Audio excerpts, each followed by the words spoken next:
ਜੋ ਪਾਤਸ਼ਾਹ ਜੀ ਦੀ ਸਾਜੀ ਨਵਾਜੀ ਗੁਰੂ ਰੂਪ ਗੁਰੂ ਖਾਲਸਾ ਸਾਹਿਬ ਸੰਤ ਜੀਓ,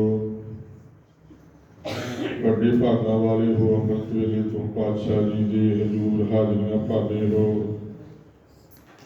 ਅੱਜ ਜੋ ਚੇਤ ਦਾ ਮਹੀਨਾ ਚੜ੍ਹਿਆ ਹੈ, ਨਵਾਂ ਸਾਲ ਆਰੰਭ ਹੋਇਆ ਹੈ। ਨਵੇਂ ਸਾਲ ਦੀ ਆਮਦ ਤੇ ਆਪ ਦੀ ਅੰਮ੍ਰਿਤ ਵੇਲੇ ਤੋਂ ਪਾਤਸ਼ਾਹ ਜੀ ਦੇ ਦਰਸ਼ਨ ਕਰਦੇ ਹੋ। ਸਾਧ ਸੰਗਤ ਜੀਓ, ਪ੍ਰਾਤਨ ਸਮਿਆਂ ਤੋਂ ਇਹ ਦੇਸੀ ਦੇ ਮਹੀਨੇ ਸੀ। ਅੰਗਰੇਜ਼ਾਂ ਤੋਂ ਲੈ ਕੇ ਮੁਸਲਿਮਾਂ ਤਰੀਕਾ ਮਹੀਨੇ ਬਣੇ, ਫਿਰ ਆਪਾਂ ਉਸ ਦੇ ਮੁਤਾਬਕ ਉਹ ਬੱਚੇ ਚੱਲਣ ਲੱਗੇ। ਪ੍ਰਾਤਨ ਸਮੇਂ ਇਹ ਮਹੀਨੇ ਤੋਂ ਨਵਾਂ ਸਾਲ ਆਰੰਭ ਹੁੰਦਾ ਸੀ। ਹੁਣ ਭਾਵੇਂ ਆਪਾਂ ਭੁੱਲ ਚੁੱਕੇ ਹਾਂ, ਬੱਚਿਆਂ ਨੂੰ ਨਹੀਂ ਦੱਸਦੇ। ਅੱਜ ਦੇ ਦਿਨ ਆਪਣਾ ਨਵਾਂ ਸਾਲ ਆਰੰਭ ਹੁੰਦਾ ਹੈ। ਪਿੰਡਾਂ ਵਿੱਚ ਬੀਬੀਆਂ ਖੇਤ ਵੱਲਦੀਆਂ, ਗਲੀਆਂ ਦੇ ਵਿੱਚ ਆਪਣੇ ਘਰ ਦੇ ਆਲੇ ਦੁਆਲੇ ਸੁੱਤੇ ਗੋਬਰ ਦਾ ਇੱਕ ਲੀਕ ਵਿੱਚ ਬੂਟੇ ਪਾਣੇ, ਚੀਜ਼ ਦੀ ਨਿਸ਼ਾਨੀ ਦਿਖਾਈ। ਪਰ ਸਾਧ ਸੰਗਤ ਜੀਓ, ਹੁਣ ਇਹ ਚੀਜ਼ਾਂ ਆਪਾਂ ਛੱਡ ਚੁੱਕੇ ਹਾਂ। ਪਰ ਮਹਾਰਾਜ ਦਾ ਹੁਕਮ ਹੈ, ਇਹ ਮਹੀਨਾ ਜਿਹੜਾ ਚੇਤ ਦਾ ਹੈ, ਇਹ ਸਾਡੇ ਲਈ ਨਵਾਂ ਸਾਲ ਹੈ। ਤੇ ਆਪਾਂ ਇੱਦਾਂ ਰੱਖਣਾ ਚਾਹੀਦਾ, ਬੱਚਿਆਂ ਨੂੰ ਦੱਸਣਾ ਚਾਹੀਦਾ। ਮਹਾਰਾਜ ਜੀ ਨੇ 12 ਮਹੀਨਿਆਂ ਦੇ ਪੰਜਵੇਂ ਪਾਤਸ਼ਾਹ ਨੇ ਸਾਨੂੰ ਉਪਦੇਸ਼ ਬਖਸ਼ਿਸ਼ ਕੀਤੇ ਹਨ। ਮਾਝ ਰਾਗ ਦੇ ਵਿੱਚ ਇਹ 12 ਮਹਾਬਾਣੀ ਦੀ ਜੋ ਪ੍ਰਗਟਾ ਮਹਾਰਾਜ ਜੀ ਨੇ ਇਸ ਮਹੀਨੇ ਤੋਂ ਕੀਤੀ। ਧੰਨ ਸ੍ਰੀ ਗੁਰੂ ਅਰਜਨ ਦੇਵ ਮਹਾਰਾਜ ਉੱਥੇ ਕਾਲ ਸੁਲਤਾਨ ਦੇ ਵਿੱਚ ਆਪਣੀ ਰਚਨਾ ਤੋਂ ਮਹਾਰਾਜ ਜੀ ਇਹ ਸ਼ਬਦ 12 ਸ਼ਬਦ ਉਚਾਰਨ ਕਰਦੇ ਹਨ। ਹਰ ਮਹੀਨੇ ਦਾ ਇੱਕ ਉਦੇਸ਼ ਸਾਡੇ ਵਾਸਤੇ। ਉਸ ਤੋਂ ਪਹਿਲੋਂ ਭਾਵੇਂ ਅਸੀਂ ਬ੍ਰਾਹਮਣਾਂ ਤੋਂ, ਪੁਰੋਹਿਤਾਂ ਤੋਂ ਫਲ ਸੁਣਦੇ ਸੀ। ਮਹਾਰਾਜ ਦੇ ਚਰਨਾਂ ਵਿੱਚ ਵੀ ਕਥਾ ਕਰਨ ਆਉਂਦੇ ਸੀ ਬ੍ਰਾਹਮਣ ਪੰਡਤ। ਤੇ ਪਰ ਸੰਗਤਾਂ ਨੇ ਬੇਨਤੀ ਕੀਤੀ, ਮਹਾਰਾਜ ਜੀ ਤੁਸੀਂ ਐਸੇ ਸ਼ਬਦ ਬਾਣੀ ਦਾ ਉਚਾਰਨ ਕਰੋ ਕਿ ਤੁਹਾਡੀ ਰਚਨਾ ਤੋਂ ਬਾਣੀ ਸੁਣ ਕੇ ਮਹੀਨੇ ਦੀ ਰਫਤਾ ਕੀਤੀ ਜਾਵੇ। ਇਹ ਉਹ ਸੰਗਤਾਂ ਦੀ ਬੇਨਤੀ ਮੰਨਦੇ ਹੋਏ ਮਹਾਰਾਜ ਅਕਾਲ ਪੁਰਖ ਦੀ ਹੁਕਮ ਦੇ ਅਨੁਸਾਰ ਇਹ ਬਾਣੀ ਨੂੰ ਉਚਾਰਨ ਕੀਤਾ। ਇਸ ਦਿਨ ਤੋਂ ਸਾਧ ਸੰਗਤ ਜੀਓ ਨਵਾਂ ਸਾਲ ਸਾਡਾ ਸ਼ੁਰੂ ਹੁੰਦਾ ਹੈ। ਤੇ ਮਹਾਰਾਜ ਜੀ ਗੁਰੂ ਅਰਜਨ ਦੇਵ ਪਾਤਸ਼ਾਹ ਜੀ ਪਿਆਰਿਓ, ਪਹਿਲੋਂ ਸ਼ੁਕਰ ਕਰਦੇ ਹੋਏ ਮੰਗਲਾਚਰਨ ਕਰਦੇ ਹਨ ਪੰਜਵੇਂ ਪਾਤਸ਼ਾਹ। ਤੇ ਅੱਗੇ ਇੱਕ ਸ਼ਬਦ ਜਿਹੜਾ ਉਹ ਬੇਨਤੀ ਦਾ ਮੰਗਲਾਚਰਨ ਦਾ ਪਹਿਲਾ, ਉਸ ਤੋਂ ਬਾਅਦ ਚੇਤ ਦਾ ਜਾਂ ਫਲਵਾਰ ਮਹੀਨਾ ਆਰੰਭ ਹੁੰਦਾ ਹੈ, ਉਹਦਾ ਉਪਦੇਸ਼ ਮਹਾਰਾਜ ਜੀ ਬਖਸ਼ਿਸ਼ ਕਰਦੇ ਹਨ। ਦਾਈ ਐਂਡ ਤੇ ਵੀ ਸ਼ੁਕਰ ਦਾ ਸ਼ਬਦ ਹੈ। ਜਦੋਂ ਸਮਾਪਤੀ ਹੁੰਦੀ ਹੈ 12 ਮਹਾਂ ਦੀ ਸ਼ਬਦਾਂ ਦੀ, ਤੇ ਰਮਦਾਂ ਦੇ ਵਿੱਚ ਮੰਗਲਾਚਰਨ ਦਾ ਸ਼ਬਦ ਹੈ, ਕਿਰਤ ਕਰਮ ਕੇ ਵਿਛੜੇ ਕਰ ਕਿਰਪਾ ਮੇਲੋ ਰਾਮ। ਮਹਾਰਾਜ ਜੀ ਬਚਨ ਕਰਦੇ ਹਨ ਕਿ ਕਈ ਜਨਮਾਂ ਦੇ ਵਿਛੜੇ ਹੋਏ ਹਾਂ, ਸਾਡੇ ਕਰਮਾਂ ਕਰਕੇ ਸਾਡਾ ਵਿਛੋੜਾ ਪਿਆ ਹੈ। ਸਾਡੇ ਕਿਸੇ ਦਾ ਦੋਸ਼ ਨਹੀਂ ਹੈ ਇਹਦੇ ਵਿੱਚ। ਕੀਤੇ ਕਰਮਾਂ ਤੋਂ ਅਸੀਂ ਮਾਲਕ ਤੋਂ ਵਿਛੜ ਜਾਂਦੇ ਹਾਂ। ਜਨਮ ਵੀ ਦਿੱਤਾ ਸਾਨੂੰ ਮਨੁੱਖਾ ਜੀਵਨ, ਫਿਰ ਵੀ ਅਸੀਂ ਵਿਛੜੇ ਹੀ ਹਾਂ। ਫਿਰ ਕਿਹੜਾ ਉਹਦੇ ਨਾਲ ਮੇਲ ਕਰਦੇ ਹਾਂ।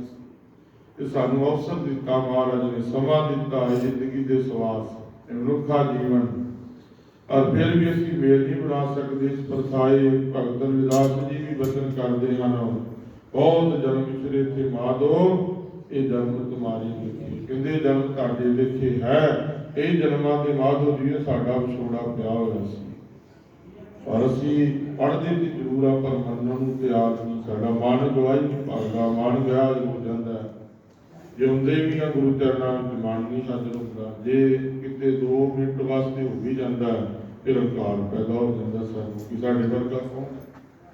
ਤੇ ਮਹਾਰਾਜ ਜੀ ਆਓ ਸ਼ਬਦ ਰਾਹੀਂ ਮਹਾਰਾਜ ਜੀ ਬੇਨਤੀ ਦੇ ਸ਼ਬਦ ਉਚਾਰਨ ਕਰਦੇ ਹਨ। ਜਿੱਥੇ ਉੱਥੇ ਚੇਤ ਦੇ ਮਹੀਨੇ ਦਾ ਸਾਨੂੰ ਉਪਦੇਸ਼ ਬਖਸ਼ਦੇ ਹਨ। ਆਓ ਸਮਾਂ ਘੱਟ ਹੈ, ਕਿਉਂਕਿ ਸਮਾਂ ਤਕਰੀਬਨ ਪੂਰਾ ਹੀ ਹੋ ਚੁੱਕਾ ਹੈ। ਇਸ ਮਹੀਨੇ ਦਾ ਅਸੀਂ ਉਪਦੇਸ਼ ਮਹਾਰਾਜ ਜੀ ਦੀ ਰਚਨਾ ਤੋਂ, ਗੁਰੂ ਅਰਜਨ ਦੇਵ ਮਹਾਰਾਜ ਜੀ ਦੀ ਰਚਨਾ ਤੋਂ ਆਪਾਂ ਸਰਵਣ ਕਰੀਏ। ਇੱਕ ਓੰਕਾਰ ਸਤਿ ਗੁਰ ਪ੍ਰਸਾਦ, ਚੇਤ ਗੋਬਿੰਦ ਅਰਾਧੀਐ,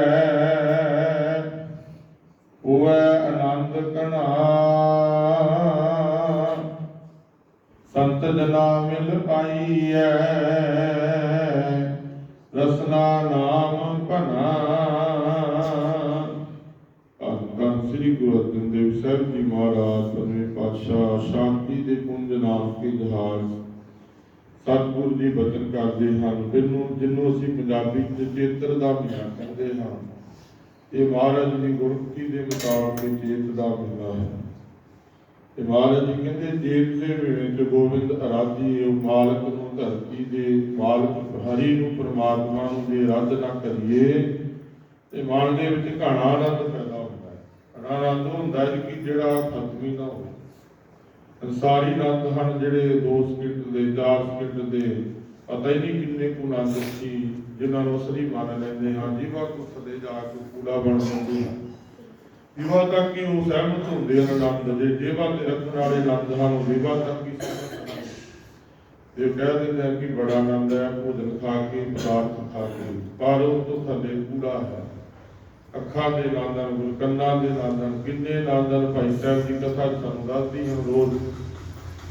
ਤੇ ਇਹ ਆਨੰਦ ਕੈਸਾ ਹੈ? ਬ੍ਰਹਮ ਆਨੰਦ ਹੈ, ਜਿਹੜਾ ਕਿ ਖਤਮ ਨਹੀਂ ਹੁੰਦਾ ਜਦੋਂ ਆਤਮਾ ਮਾਣੇ ਦੇ ਵਿੱਚ ਲੀਨ ਹੋ ਜਾਵੇ। ਇਹ ਰਾਜ ਦੀ ਜੀਵਾ ਰਾਹੀਂ ਨੂੰ ਖਾ ਕੇ ਮਿਲਦਾ ਨਾ ਜੀਵਾ ਤੇ ਰਸ, ਇਹ ਜੀਵਾ ਦੇ ਨਾਲ ਰਾਧਨਾ ਕਰਕੇ ਪ੍ਰਭੂ ਦੀ, ਗੋਬਿੰਦ ਦੀ ਇਹ ਘਣਾ ਆਨੰਦ ਪ੍ਰਾਪਤ ਹੁੰਦਾ। ਸੰਤ ਜਨਾ ਮਿਲ ਪਾਈਐ ਰਸਨਾ ਨਾਮ ਪਣਾ। ਤੇ ਮਹਾਰਾਜ ਜੀ ਕਹਿੰਦੇ ਰਸਨਾ ਦੇ ਨਾਲ ਨਾਮ ਜਪਣ ਦੇ ਨਾਲ ਮਹਾਰਾਜ ਜੀ ਕਹਿੰਦੇ ਸਤਿਪੁਰਸ਼ਾਂ ਦੀ ਸਾਨੂੰ ਸੰਗਤ ਮਿਲ ਜਾਵੇ, ਸੰਤ ਜਨਾ ਮਿਲ ਪਾਈਐ। ਇਹ ਰਸਤਾ ਦੱਸਦੇ ਨੇ ਮਹਾਰਾਜ। ਕਹਿੰਦੇ ਗੁਰੂ ਚਰਨਾਂ ਵਿੱਚ ਆਈਏ, ਸਤ ਮਾਲਕ ਦੇ ਦਰਸ਼ਨ ਕਰੀਏ, ਉੱਥੇ ਉਹਦੀ ਸੰਗਤ ਕਰੀਏ। ਸੰਗਤ ਕਰਨ ਦੇ ਨਾਲ ਮਹਾਰਾਜ ਜੀ ਕਹਿੰਦੇ ਨਾਮ ਦੀ ਪ੍ਰਾਪਤੀ ਹੈ। ਸੰਤ ਜਨਾ ਮਿਲ ਪਾਈਏ, ਜਦੋਂ ਮਿਲ ਕੇ ਉਹਦੇ ਚਰਨਾਂ ਵਿੱਚ ਬੈਠ ਕੇ ਉਹਦਾ ਸ਼ਬਦ ਕੀਰਤਨ, ਉਹਦੀ ਬਾਣੀ ਸੁਣਾਂਗੇ, ਉਹਦੀ ਬਾਣੀ ਦੀ ਕਥਾ ਸਰਵਣ ਕਰਾਂਗੇ। ਮਹਾਰਾਜ ਜੀ ਕਹਿੰਦੇ ਨਾਮ ਜਿਹੜਾ ਉਹਦੇ ਵਿੱਚ ਵਸਣਾ ਸ਼ੁਰੂ ਹੋ ਜਾਵੇਗਾ। ਜਿਨ ਪਾਇਆ ਪ੍ਰਭ ਆਪਣਾ ਆਏ ਤਿਸੇ ਗਣਾ। ਮਹਾਰਾਜ ਜੀ ਕਹਿੰਦੇ ਜਿਨ੍ਹਾਂ ਨੇ ਪਾ ਲਿਆ ਪ੍ਰਭੂ, ਤੇ ਮਹਾਰਾਜ ਜੀ ਕਹਿੰਦੇ ਉਹਨਾਂ ਦਾ ਆਇਆ ਸਫਲ ਹੋ ਗਿਆ। ਇਹ ਜਨਮ ਸਾਨੂੰ ਇਸ ਵਾਸਤੇ ਮਿਲਿਆ ਨਾ, ਗੋਬਿੰਦ ਮਿਲਣ ਕੀ ਇਹ ਤੇਰੀ ਵਰਿਆ ਮਾਨਸ ਜਨਮ ਦਲੰਭ ਹੈ। ਬਾਣੀ ਦੇਖੋ ਕਿੰਨੀਆਂ ਧਾਰਨਾ ਸਾਨੂੰ ਦਰਸਾ ਰਹੀ ਹੈ। ਇਸ ਕਰਕੇ ਕਹਿੰਦੇ ਜਨਮ ਇਸ ਵਾਸਤੇ ਮਨੁੱਖਾ ਜੀਵਨ ਮਿਲਿਆ, ਜਦੋਂ ਪ੍ਰਭੂ ਦੇ ਨਾਲ ਆਤਮਾ ਦਾ ਅਸੀਂ ਜੀਵਾ ਰਾਹੀਂ ਜਪ ਕੇ ਮੇਲ ਕਰਾ ਦੇਵਾਂਗੇ। ਜਨ ਪਾਇਆ ਤਬ ਆਪਣਾ। ਜਿਨ੍ਹਾਂ ਨੇ ਮਹਾਰਾਜ ਜੀ ਪੰਚਮ ਪਿਤਾ ਜੀ ਕਹਿੰਦੇ ਪਾ ਲਿਆ, ਕਿਸੇ ਉਹਦੇ ਵਰਗਾ ਕੋਈ ਨਹੀਂ ਸ੍ਰਿਸ਼ਟੀ ਵਿੱਚ, ਕਿਉਂਕਿ ਉਹਨਾਂ ਦੀ ਆਤਮਾ ਹੀ ਨਿਰਮਲ ਬਣ ਗਈ। ਆਏ ਕਿਸੇ ਗਣਾ, ਕਹਿੰਦੇ ਉਹਨਾਂ ਦਾ ਆਇਆ ਸਫਲ ਹੋ ਗਿਆ। ਇੱਕ ਛਿਨ ਤਿਸ ਬਿਨ ਜੀਵਨਾ, ਇੱਕ ਖਿਨ ਤਿਸ ਬਿਨ ਜੀਵਨਾ, ਬਿਰਥਾ ਜਨਮ ਜਨਾ। ਤੇ ਮਹਾਰਾਜ ਜੀ ਕਹਿੰਦੇ ਇਹ ਜਨਮ ਬਿਰਥਾ ਚਲਾ ਜਾਵੇਗਾ ਜੋ ਇੱਕ ਛਿਨ ਵੀ ਉਹਨੂੰ ਤਿਆਗ ਦੇਵਾਂਗੇ, ਉਹਨੂੰ ਭੁੱਲ ਜਾਵਾਂਗੇ। ਤੇ ਅਸੀਂ ਦੇਖੋ ਰੋਜ਼ ਹੀ ਭੁੱਲਦੇ ਹਾਂ, ਅਸੀਂ ਉਹਨੂੰ ਚੇਤਾ ਹੀ ਨਹੀਂ ਕਰਦੇ। ਜੇ ਚੇਤਾ ਕਰਦੇ ਹਾਂ ਤੇ ਬਾਹਰ ਸਰੀਰ ਪੱਖੋਂ ਕਰਦੇ ਹਾਂ, ਆਤਮਾ ਫਿਰ ਸੁੱਕੀ ਦੀ ਸੁੱਕੀ ਰਹਿ ਜਾਂਦੀ ਹੈ। ਤੇ ਮਹਾਰਾਜ ਜੀ ਕਹਿੰਦੇ ਕਿਖੇ ਨਦਿਸ ਬਿਨ ਜੀਵਨਾ, ਕਹਿੰਦੇ ਕਿਸੇ ਨੇ ਵੀ ਉਹਦੇ ਬਿਨਾਂ ਜੀਣਾ ਸਾਡਾ ਜੇ ਹੈ ਤਾਂ ਵਿਅਰਥ ਹੈ। ਜਲ ਥਲ ਮਹੀਲ ਪੂਰਿਆ ਰਵਿਆ ਵਿੱਚ ਮਨਾ। ਤੇ ਮਹਾਰਾਜ ਜੀ ਕਹਿੰਦੇ ਉਹ ਕਿਹੜੀ ਥਾਂ ਜਿੱਥੋਂ ਹੈ, ਹਰ ਜਗ੍ਹਾ ਤੇ ਉਹਦਾ ਵਾਸ ਹੈ। ਜਲ ਥਲ, ਜਲ ਦੇ ਵਿੱਚ ਵੀ, ਥਲ ਦੇ ਵਿੱਚ ਹੀ ਮਹੀਲ ਪੂਰਿਆ ਭਰਪੂਰ ਹੈ। ਉਹ ਵਣਾਂ ਦੇ ਵਿੱਚ ਵੀ ਵਸਦਾ ਹੈ। ਕੋਈ ਜਗ੍ਹਾ ਐਸੀ ਨਹੀਂ ਜਿੱਥੇ ਉਹਦਾ ਵਾਸ ਨਾ ਹੋਵੇ, ਜਿੱਥੋਂ ਵਸਦਾ ਨਾ ਹੋਵੇ। ਸਾਨੂੰ ਭੁਲੇਖਾ ਹੈ ਕਿ ਇੱਥੇ ਨਹੀਂ ਉਹ ਦੇਖਦਾ। ਅਸੀਂ ਮਾੜੇ ਕਰਮ ਕਮਾ ਲੈਂਦੇ ਹਾਂ, ਲੁਕ ਛਿਪ ਕੇ ਦੁਨੀਆ ਤੋਂ ਲੁਕ ਛਿਪ ਸਕਦੇ ਹਾਂ, ਸੰਸਾਰ ਤੋਂ, ਪਰ ਸੱਚੇ ਮਾਲਕ ਤੋਂ ਨਹੀਂ ਅਸੀਂ ਲੁਕ ਸਕਦੇ। ਮਹਾਰਾਜ ਜੀ ਕਹਿੰਦੇ ਉਹ ਤਾਂ ਹਰ ਜਗ੍ਹਾ ਤੇ ਉਹਦੀ ਅੱਖ ਹੈ, ਉਹ ਦੇਖ ਰਿਹਾ। ਜਲ ਥਲ ਮਹੀਲ ਪੂਰਿਆ ਰਵਿਆ ਵਿੱਚ ਬਣਾ, ਹਰ ਜਗ੍ਹਾ ਤੇ ਉਹ ਵਸ ਰਿਹਾ। ਸੋ ਪ੍ਰਭ ਜਿਤ ਨ ਆਵਈ ਕਿਤੜਾ ਦੁੱਖ ਗਣਾ। ਮਹਾਰਾਜ ਜੀ ਕਹਿੰਦੇ ਜੇ ਪ੍ਰਭੂ ਚੇਤੇ ਨਹੀਂ ਹੈ ਨਾ ਮਾਲਕ, ਕਹਿੰਦੇ ਕਿੰਨੇ ਦੁੱਖ ਅਸੀਂ ਭੋਗਦੇ ਹਾਂ। ਉਹ ਦੁੱਖ ਵੱਡੇ ਹੋ ਜਾਂਦੇ ਹਨ ਜਦੋਂ ਵਿਸਾਰ ਲੈਂਦੇ ਹਾਂ, ਉਹ ਮਾਲਕ ਨੂੰ ਵਿਸਰ ਜਾਂਦੇ ਹਾਂ, ਉਹਦੀ ਬਾਣੀ ਨੂੰ। ਤੇ ਮਹਾਰਾਜ ਜੀ ਕਹਿੰਦੇ ਫਿਰ ਦੁੱਖ ਨਾਲ ਖੜਦੇ ਹਨ। ਫਿਰ ਮਨ ਆਤਮਾ ਨੂੰ ਵੀ ਦੁੱਖ ਲੱਗਦੇ ਹਨ ਤੇ ਸਰੀਰਕ ਪੱਖੋਂ ਵੀ ਅਸੀਂ ਦੁਖੀ ਹੁੰਦੇ ਹਾਂ। ਦੁੱਖ ਸਾਨੂੰ ਬਿਮਾਰੀਆਂ ਚੁੰਬੜਦੀਆਂ ਹਨ। ਸੰਸਾਰੀ ਦੁੱਖ ਤਾਂ ਲੱਗਦੇ ਹਨ, ਪਰ ਆਤਮਾ ਤੋਂ ਵੀ ਅਸੀਂ ਦੁਖੀ, ਕਿਉਂਕਿ ਫੁਰਨਿਆਂ ਦੇ ਵਿੱਚ ਡੁੱਬ ਜਾਂਦਾ ਮਨ। ਮਿੰਟ ਦੇ ਰਫਤਾਰ ਇੰਨੀ ਜ਼ਿਆਦੀ ਅਪੂਰਨੇ ਪੈਦਾ ਕਰਦਾ ਹੈ ਤੇ ਉਹਨੂੰ ਪੂਰਾ ਕਰਨ ਵਾਸਤੇ ਉਹਦੀ ਲਾਲਸਾ ਵਾਸਤੇ ਅਸੀਂ ਦੁਖੀ ਹੁੰਦੇ ਫਿਰਦੇ ਹਾਂ। ਕਦੀ ਕਿਤੇ ਚਲੇ ਗਏ, ਕਦੀ ਕਿਤੇ ਚਲੇ ਗਏ।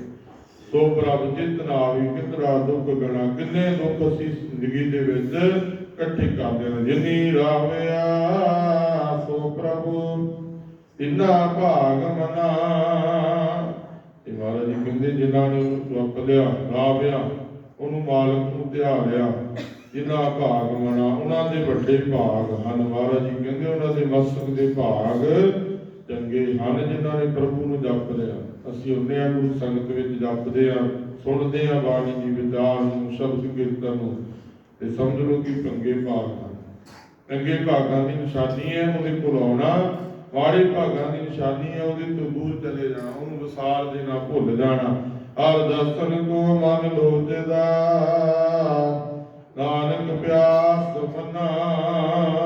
ਤੇ ਮਹਾਰਾਜ ਜੀ ਦੇਖੋ ਬੇਨਤੀ ਦੀ ਤੋਂ ਉਚਾਰਨ ਕਰਦੇ ਨੇ ਖੀਰਲੀ ਤੋਂ, ਕਹਿੰਦੇ ਹਰ ਦਰਸ਼ਨ ਨੂੰ ਕੋ ਮਨ ਲੋਚਦਾ। ਕਹਿੰਦੇ ਮਾਣੇ ਮਾਲਕ ਜੀਓ, ਪ੍ਰਭੂ ਜੀਓ, ਤੁਹਾਡੇ ਦਰਸ਼ਨਾਂ ਨੂੰ ਮਨ ਲੋਚਦਾ, ਨਾਨਕ ਪਿਆਸ ਮਨਾ। ਇਹ ਮਨ ਨੂੰ ਅਸੀਂ ਪਿਆਸ ਲੱਗ ਜਾਵੇ, ਜਿਵੇਂ ਤੇਰੇ ਪਿਆਸ ਬਾਹਰੋਂ ਲੱਗਦੀ ਹੈ ਸਰੀਰ ਨੂੰ, ਅਸੀਂ ਰਹਿ ਨਹੀਂ ਸਕਦੇ ਪਾਣੀ ਤੋਂ ਬਿਨਾਂ। ਮਿੰਟ 'ਚ ਪਾਣੀ ਮੰਗਦੇ ਹਾਂ ਕਿ ਪਾਣੀ ਮਿਲ ਜਾਵੇ, ਪਿਆਸ ਉਤਾਰ ਲਈਏ। ਇਸੇ ਤਰ੍ਹਾਂ ਮਨ ਨੂੰ ਪਿਆਸ ਲੱਗਦੀ ਹੈ ਤੇ ਉੱਥੇ ਜਦੋਂ ਨਾਮ ਅਸੀਂ ਨਹੀਂ ਰੱਖਦੇ, ਉੱਥੇ ਨਾਮ ਦੇ ਜਲ ਦੀਆਂ ਬੂੰਦਾਂ ਨਹੀਂ ਪੈਂਦੀਆਂ, ਉਹ ਕਰ ਲਾਂਦਾ ਫਿਰ ਤ੍ਰਿਸ਼ਨਾ ਦੇ ਸੰਤਾਪ ਵਿੱਚ ਸੜਦਾ ਜਲਦਾ। ਤੇ ਮਹਾਰਾਜ ਜੀ ਕਹਿੰਦੇ ਤੁਹਾਡੇ ਦਰਸ਼ਨਾਂ ਦੇ ਵਿੱਚ ਮਨ ਨੂੰ ਪਿਆਸ ਲੱਗੀ ਹੋਏ, ਤੁਸੀਂ ਕਿਰਪਾ ਕਰ ਦਵੋ। ਜੇਤ ਮਿਲਾਏ ਸੋ ਪ੍ਰਭੂ ਇਸ ਕੇ ਪਾਏ ਲੱਗਾ। ਅਖੀਰਲੀ ਪੰਕਤੀ ਵਿੱਚ ਤੁਕ ਵਿੱਚ ਮਹਾਰਾਜ ਜੀ ਫਿਰ ਬਚਨ ਕਰਦੇ ਹਨ, ਜੇਤ ਮਿਲਾਏ ਸੋ ਪ੍ਰਭੂ। ਕਹਿੰਦੇ ਜਿਹੜੇ ਉਹ ਮਾਲਕ ਨਾਲ ਮੇਲ ਕਰਾ ਦੇਣ ਜੇਤ ਦੇ ਮਹੀਨੇ ਵਿੱਚ, ਇਸ ਕੇ ਪਾਏ ਲੱਗਾ, ਉਹਨਾਂ ਦੇ ਪਾਏ ਚਰਨਾਂ ਦੇ ਨਾਲ ਜੁੜ ਕੇ ਰਹਿਣਾ ਚਾਹੀਦਾ। ਮਾਲਕ ਦੀ ਸੰਗਤ ਕਰਨੀ ਚਾਹੀਦੀ ਹੈ। ਕੋਈ ਮਾਲਕ ਦਾ ਗੁਰਮੁਖ ਪਿਆਰਾ ਜਿਹੜਾ ਉਹਦੇ ਨਾਲ ਦੀ ਕਥਾ, ਉਹਦਾ ਕੀਰਤਨ, ਉਹਦੇ ਘਰ ਦੀ ਗੱਲ ਸੁਣਾਵੇ, ਉਹਦੇ ਨਾਲ ਮੇਲ ਬਣਾਉਣਾ ਚਾਹੀਦਾ, ਉਹਦੀ ਸੰਗਤ ਕਰਨੀ ਚਾਹੀਦੀ ਹੈ। ਤਾਂ ਇਹ ਮਹੀਨਾ ਮਹਾਰਾਜ ਜੀ ਕਹਿੰਦੇ ਸਾਡੇ ਲਈ ਸੁੰਦਰ ਹੈ, ਸੋਭਨੀਕ ਹੈ, ਭਲਾ ਹੈ। ਕਿਉਂਕਿ ਹਰ ਮਹੀਨਾ, ਹਰ ਘੜੀ, ਹਰ ਦਿਨ ਤਾਂ ਪਵਿੱਤਰ ਬਣਦਾ ਜਦੋਂ ਅਸੀਂ ਗੁਰੂ ਦੇ ਦਰਸ਼ਨ ਕਰਕੇ, ਗੁਰੂ ਦੀ ਬਾਣੀ ਨੂੰ ਸੁਣ ਕੇ ਦਿਨ ਦੀ ਸ਼ੁਰੂਆਤ ਕਰਦੇ। ਫਿਰ ਉਹ ਮਹੀਨਾ, ਉਹ ਦਿਨ ਉਹ ਪਵਿੱਤਰ ਬਣ ਜਾਂਦਾ। ਮਾੜੀ ਜਿਹੜੀ ਰੇਖਾਵਾਂ ਖਤਮ ਕਰਦੀ ਹੈ ਮਹਾਰਾਜ ਦੇ ਚਰਨਾਂ ਦੀ ਚਰਨ ਧੂੜ, ਤੇ ਸ਼ੁਭ ਕੰਮ ਮਨ ਦੇ ਜਦੋਂ ਮਸਤਕ ਰੱਖਦੇ ਹਾਂ, ਹੱਥ ਰੱਖਦੇ ਹਾਂ, ਸ਼ੁਭ ਰੇਖਾਵਾਂ ਜਾਗਦੀਆਂ ਹਨ। ਮਾੜੇ ਕਰਮ ਨਾਸ ਹੁੰਦੇ ਹਨ, ਸ਼ੁਭ ਕਰਮ ਜਾਗਦੇ ਹਨ। ਇਹ ਗੁਰੂ ਦੀ ਸੰਗਤ ਦੀ ਦੇਖੋ ਤਾਕਤ ਹੈ। ਤੇ ਉਹ ਮਹੀਨਾ, ਇਹ ਮਹੀਨਾ ਚੇਤ ਦਾ ਸਾਡੇ ਲਈ ਤਾਂ ਭਾਗਾ ਭਰਿਆ ਜੇ ਗੁਰੂ ਦੀ ਗੋਦ ਵਿੱਚ ਜਾ ਕੇ ਬੈਠਾਂਗੇ, ਗੁਰੂ ਦੀ ਬਾਣੀ ਸੁਣਾਂਗੇ, ਸ਼ੁਭ ਅਮਲ ਧਾਰਨ ਕਰਾਂਗੇ। ਇਹ ਸਾਲ ਦੇ ਸਾਡੇ ਇਹ ਉਪਦੇਸ਼ ਮਹਾਰਾਜ ਦੇ ਪੰਜਵੇਂ ਪਾਤਸ਼ਾਹ ਜੀ ਦੇ। ਅੱਜ ਤੋਂ ਚੇਤ ਦਾ ਮਹੀਨਾ ਪਿਆਰਿਓ, ਰੰਗ ਹੁੰਦਾ ਨਵਾਂ ਸਾਲ। ਬਹੁਤ ਬਹੁਤ ਸਮੂਹ ਸੰਗਤਾਂ ਨੂੰ ਵਧਾਈਆਂ ਹੋਣ। ਸਰਬੱਤ ਜੀਵਾਂ ਲਈ ਇਹ ਭਾਗਾ ਭਰਿਆ ਸਾਲ ਹੋਵੇ, ਖਾਲਸੇ ਦੀ ਚੜ੍ਹਦੀ ਕਲਾ ਹੋਵੇ। ਵਾਹਿਗੁਰੂ ਜੀ ਕਾ ਖਾਲਸਾ, ਵਾਹਿਗੁਰੂ